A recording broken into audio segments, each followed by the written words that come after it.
Salut, shalom, shalom à tous les amoureux de la réserve officielle. Vous êtes le bienvenu dans notre chaîne. Frères et sœurs, qu'est-ce qui se passe? C'est un pasteur nigérien. Il s'est fait dévorer par un lion. Bien-aimés, suivez d'abord. Nous voulons suivre ensemble avec vous, selon les explications. Mais on doit aussi se poser des questions, on doit aussi faire des investigations. Est-ce que cette histoire est vraie? Nous allons découvrir avec vous si c'est vrai ou c'est une histoire fondée. Suivons. Vous voyez le pasteur que j'ai mis sur l'écran. Ce pasteur, c'est un pasteur très célèbre au Nigeria. C'est un pasteur très célèbre. Et à l'heure où je vous parle actuellement, il est mort. Et qu'est-ce qui s'est passé? Un matin, ce pasteur s'est réveillé et il a dit à ses fidèles que ce conseil, il a reçu les pouvoirs spirituels. Dieu lui a confié, ou bien Dieu lui a conféré un pouvoir, un très grand pouvoir spirituel qui lui permet de défier tout sur cette terre. Genre, aucun phénomène ne peut lui arriver à la cheville. Et un bon matin comme ça, il a rassemblé tous ses fidèles et leur a dit d'aller au zoo. Là où on garde les animaux. Et ils sont partis là-bas. Et ils sont rentrés dans le zoo. Et il a dit au gardien d'ouvrir le grillage des lions, que lui va entrer et communiquer avec les lions. Et il a tellement insisté que le gardien a accepté. Du coup, le gardien lui a ouvert la porte, il est rentré et le gardien a refermé pour que les lions ne sortent pas. Et il a commencé à faire ces trucs, comme vous l'avez vu sur la vidéo tout à l'heure. Et arrivé à un moment, il a commencé à agresser les lions, genre, il défiait les lions quoi. Il leur a présenté sa main et en disant aux lions de si ils sont lions vraiment, ils n'ont qu'à le montrer, Et subitement une lionne a attrapé sa main. Et quand le sang a commencé à sortir, les autres lions ont senti l'odeur du sang. Et c'est là qu'ils ont commencé à attaquer le pasteur. Ils ont commencé à attaquer le pasteur et le pasteur commençait à crier et demande de l'aide. Et dit où est passé le gardien du zoo des fidèles. Le pasteur a été dévoré de la tête jusqu'aux pieds. Alors nous avons suivi comment est-ce que ses frères nous ont expliqué. Le pasteur s'est fait manger par un lion. Je pense directement dans la Bible, l'histoire de Daniel dans la fosse au lion. Bien-aimé dans le Seigneur, cette histoire, avant de publier quoi que ce soit, il faut toujours faire des recherches, faire des investigations. Cette image que vous voyez, les pasteurs que vous voyez, il est bel et bien en vie. L'image date de 2023. Moi-même, je suis allé vérifier. Mais la chose étonnante, je vois même les gens faire de live à propos de cette histoire. C'est faux. Aujourd'hui, nous voyons, il y a beaucoup de choses, beaucoup de gens plutôt, font de montage par de photos. Quelqu'un peut te dire que non, je suis dans telle place, mais c'est faux, il n'est pas sur place. Pourquoi le montage? Mais la vidéo de ces pasteurs, ce n'est pas un montage, c'est vrai, vraiment, il est en train de toucher le lion et le lion ne l'a pas dévoré, c'est faux. Le pasteur est bel et bien en vie. Les pasteurs est bel et bien en vie. Alors, cette image, ça date de 2023. Suivons d'abord cette dame. Elle est en train d'expliquer tout à propos de cette image. Merci de partager. Donc, en effet, ma tactique que je le fais, peu importe la nouvelle que je reçois. Je peux aller voir maintenant dans les actualités, je vois une nouvelle sur peu importe les réseaux sociaux où l'information vient de tout le monde. Je vais toujours prendre le premier. Quand j'ai fini de voir l'information, je vais aller chercher aussi de mon côté les autres faits de cette information. Des fois, si c'est une photo, on peut faire le renversement de l'image pour essayer de retrouver est-ce que la photo a été prise quelque part. Je vous conseille aussi de le faire, que ce soit même des fois, vous serez surpris. Vous savez, il y a des gens même que vous rencontrez en ligne et puis qui peuvent prendre l'image de quelque chose d'autre. ou des fois, ils peuvent prendre le décor de l'image. Ils peuvent prendre le décor de l'image et implanter leur photo dessus. Et là, vous rencontrez quelqu'un, vous le voyez qui est dans un beau restaurant, mais finalement, vous reconnaissez l'endroit du restaurant, mais finalement, cette personne n'est pas dans ce restaurant-là. Cette personne vous dit qu'il est dans tel pays, et puis vous montre tel restaurant. Donc, vous voyez, donc tout ça, c'est des astuces que je vais vous inviter à l'utiliser de temps en temps. Pourquoi? Ça va vous éviter souvent, on n'est pas à l'abri des arnaques et quoi que ce soit, mais ça va déjà vous donner une longueur d'avance, déjà de moins propager les informations. Et je suis allée sur le site BBC News, vous allez voir les captures d'écran. J'ai tapé pasteur, comme le titre que je voyais un petit peu, qui avait l'air d'être l'histoire qui était racontée. Pasteur avec lion. Sur Google, on peut taper un peu tous les mots, ça va coller ensemble. Et ça m'a amené tout de suite au premier article de BBC News. Ça dit « Pasteur Daniel, les affirmations selon lesquelles un prédicateur chrétien a le pouvoir de dompter les lions sont fausses. » On voit la fameuse photo, justement, qui circule sur les réseaux, sur TikTok, un peu partout sur les réseaux.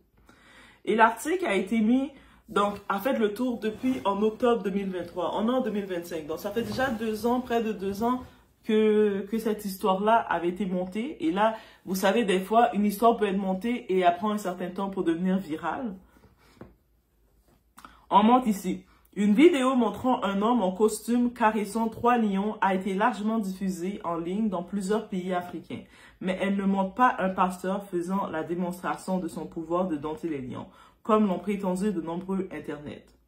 Donc, on voit déjà dans le changement d'information, parce que nous, notre cerveau enregistre ce qu'on va enregistrer, que ce soit du côté visuel, quand on voit quelque chose, on voit la vidéo, qu'un monsieur costumé en train de flatter le lion. Maintenant, dans nos croyances à nous, surtout si on est chrétien, on va se dire, et puis on voit le monsieur costumé, certains vont ajouter, mais si c'est un costumé, c'est sûr que ça doit être un pasteur. Et puis ça va ajouter une dose qu'ils ont dit, c'est un pasteur qui est venu prêcher au lion.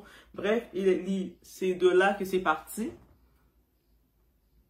Donc, en effet, dans le court-métrage, on voit un homme en costume bleu. Un instant. Oh. Dans le court-métrage, on voit un homme en costume bleu jouer avec les lions et à un moment donné mettre sa main dans la gueule de l'un d'entre eux. Donc, on le voit. Et à l'extérieur de l'enclos, une petite foule observe la scène, certains filmant en prenant des photos. C'est sûr que oui, c'est une scène incroyable. Donc, on voit quelqu'un qui est costumé. Habituellement, les personnes qui travaillent dans le zoo, qui travaillent juste avec ces animaux, ils ont leur costume, ils ont leurs vêtements appareillés pour ça. Donc, on le voit qu'un costume, c'est sûr que ça attire l'attention. Et bien entendu, de nombreuses affirmations se sont répandues en ligne selon laquelle il s'agirait d'un pasteur d'église recréant l'histoire biblique de Daniel dans la fosse aux lions afin de prouver ses pouvoirs à ses fidèles. Le pasteur Daniel a amené les membres de son église pour leur montrer que rien ne peut arriver à un homme de Dieu, a écrit un blogueur nigérien sur Instagram. En effet, la vidéo a été largement partagée ces derniers jours au Ghana et au Nigeria, mais semble provenir de Somalie. Donc, ça a été partagé. Déjà, dans cette histoire-là, on parlait que l'événement a eu lieu dans un zoo au Nigeria, mais semblerait-il que ça s'est passé en Somalie, même pas au Nigeria. Donc, il y a ici, avec le fait que on a partagé la vidéo un peu partout, le monde commence à s'intéresser. Dites-vous, sur le net, tout le monde voit tout. Quand des fois, vous voyez que vous êtes viral, vous pensez que c'est juste entre vous, dans votre quartier, que vous êtes viral. Non, tout le monde a accès à tout, tous différents types de personnes. Donc, justement, au Kenya, une chaîne de télévision locale a partagé la vidéo sur ses comptes de médias sociaux. Cela a attiré l'attention d'un membre du Parlement kenyan, Ronald Karori, qui semble croire à l'histoire de Daniel et des lions. Je me porte volontaire pour l'amener au Masai Mara, parc national, tout frais payé. Nous cherchons les lions et il pourra se promener. Nous chercherons les lions et il pourra se promener avec eux, a-t-il posté sur X, anciennement Twitter. Donc lui, c'est quelqu'un du Parlement. Donc c'est l'information, ça va à partout, toutes les chaînes, ça se véhicule partout. Et lui s'est dit, Waouh!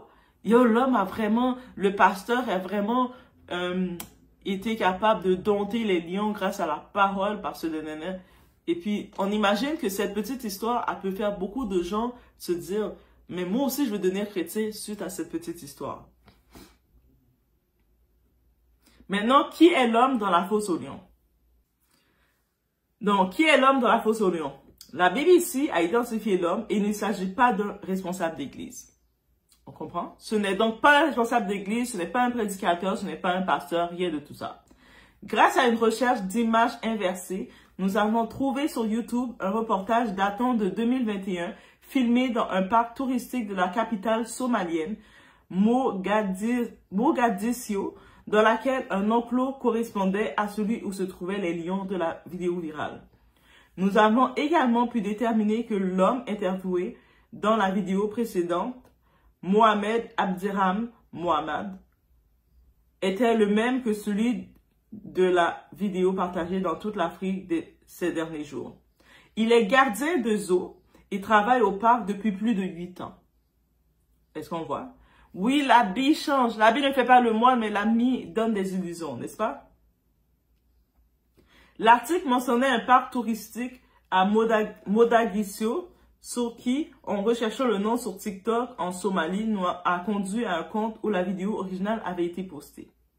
Donc oui, en tapant le nom du parc Mogadiscio, on peut voir que la vraie vidéo qui se passe en Somalie est postée. Et puis il existe d'autres vidéos de Mohamed avec les lions. La plus ancienne ayant été publiée en mars cette année. Donc en mars 2025, il avait posté, c'est la plus cette vidéo-là. Et cet article-là que je lis, ça date de 2023. Nous avons également retrouvé une page Facebook au nom du parc qui, en avril, présentait les lions comme une attraction disponible pendant l'Aïd, la fête musulmane qui marque la fin du Ramadan. Monsieur Mohamed, l'homme qui caresse les lions, s'est entretenu l'année dernière avec Mohamed Abdias de la BBC Somalie.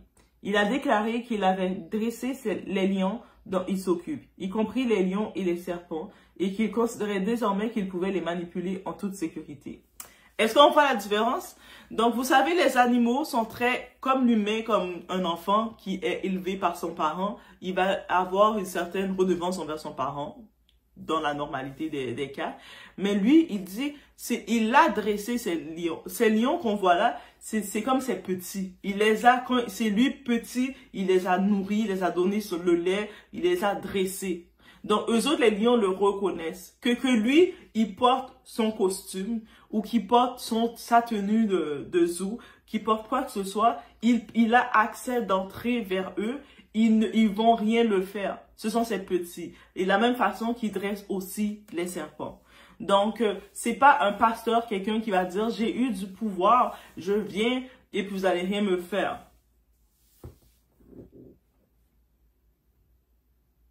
Donc, au cours aussi de l'entrevue accordée à BBC Somalie, il a joué avec un python, mettant à un moment donné la tête du serpent dans sa bouche, sous les cris des personnes choquées.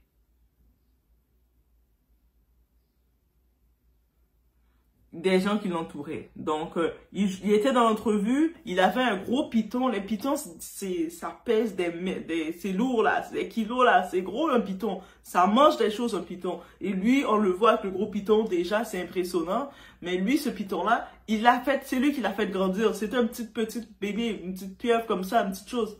Il l'a fait grandir. Donc, lui, il n'a pas le même aspect.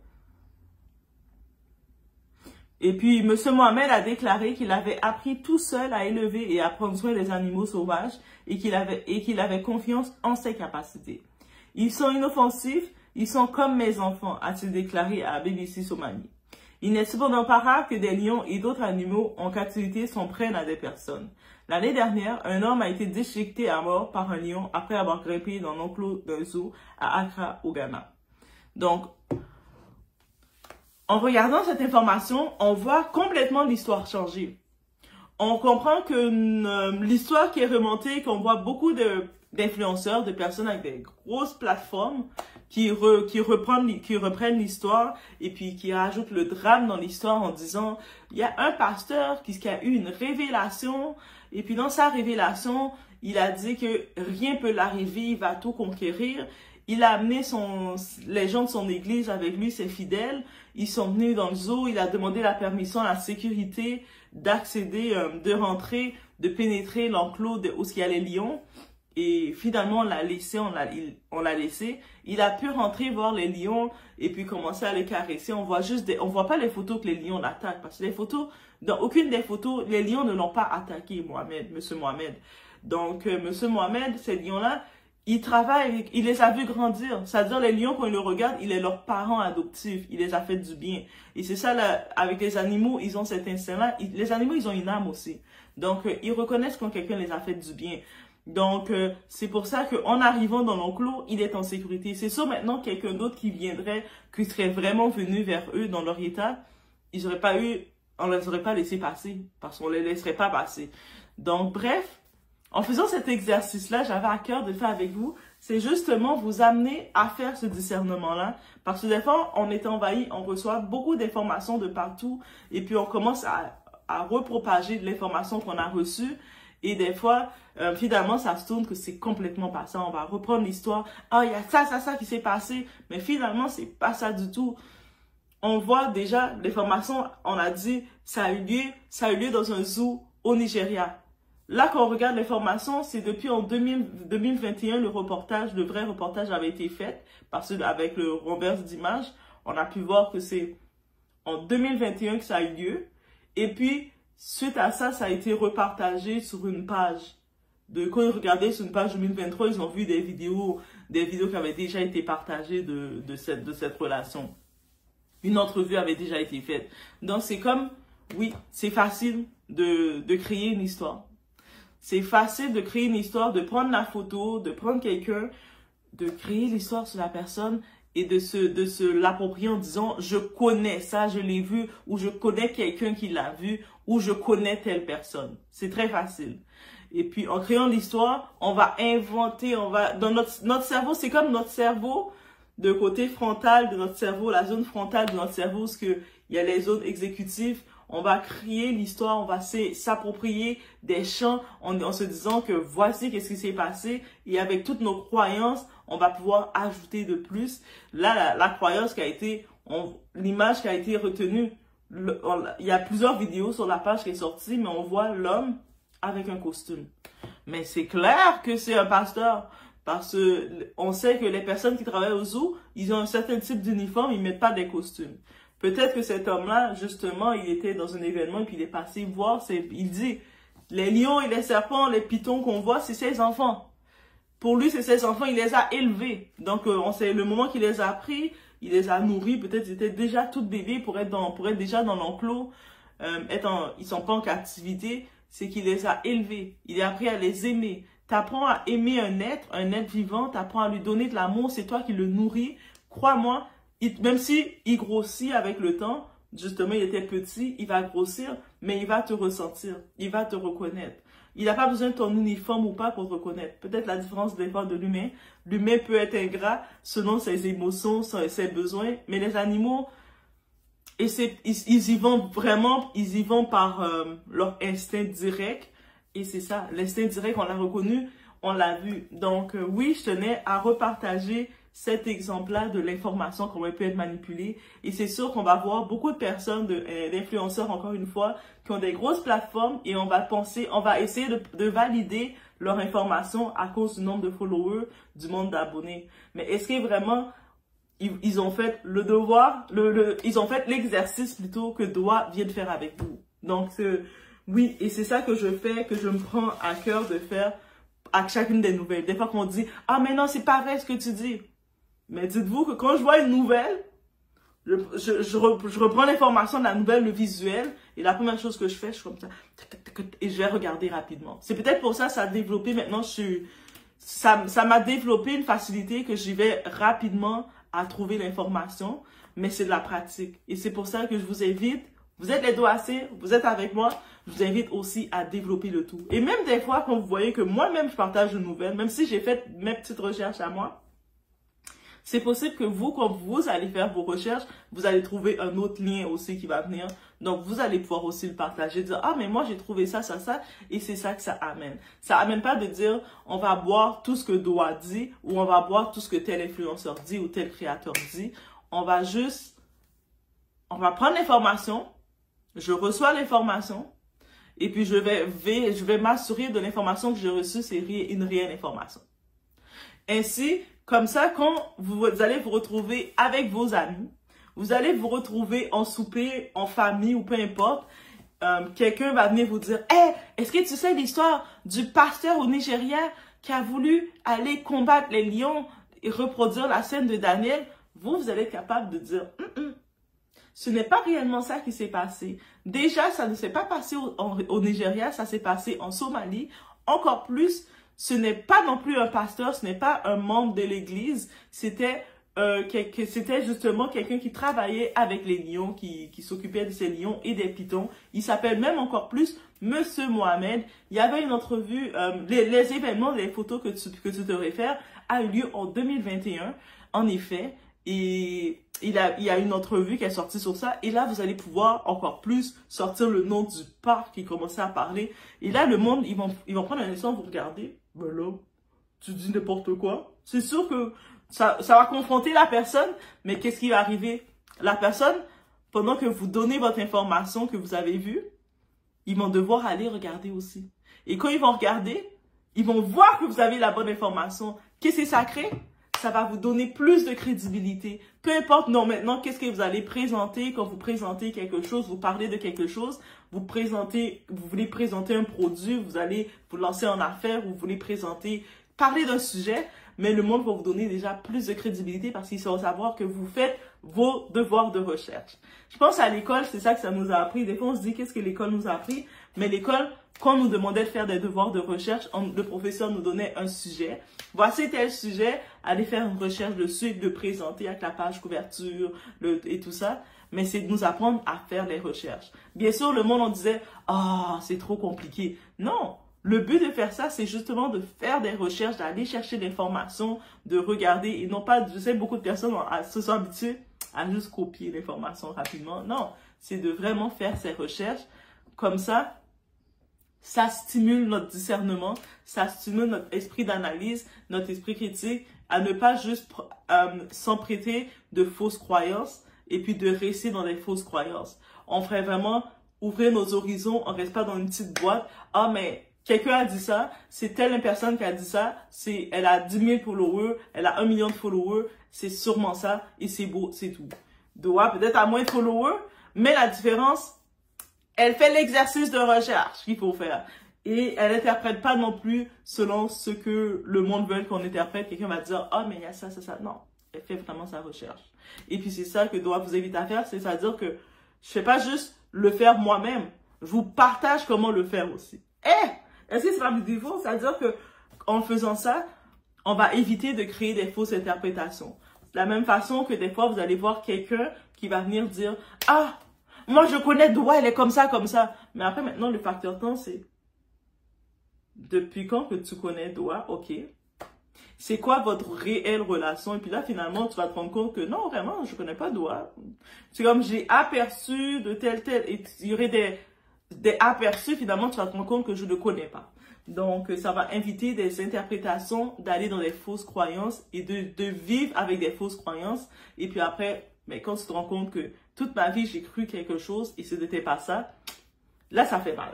Donc, voici, c'était mon exercice d'apprendre à éviter de grandir avec des fausses croyances. Et surtout, on a accès, tout le monde peut partager l'information. On est dans cette ère-là, tout le monde partage l'information. On est toutes là, on a tout accès de vouloir, on peut tout présenter l'information. Maintenant, il suffit de filtrer un peu pour pouvoir éviter d'avoir trop un bagage de n'importe quoi.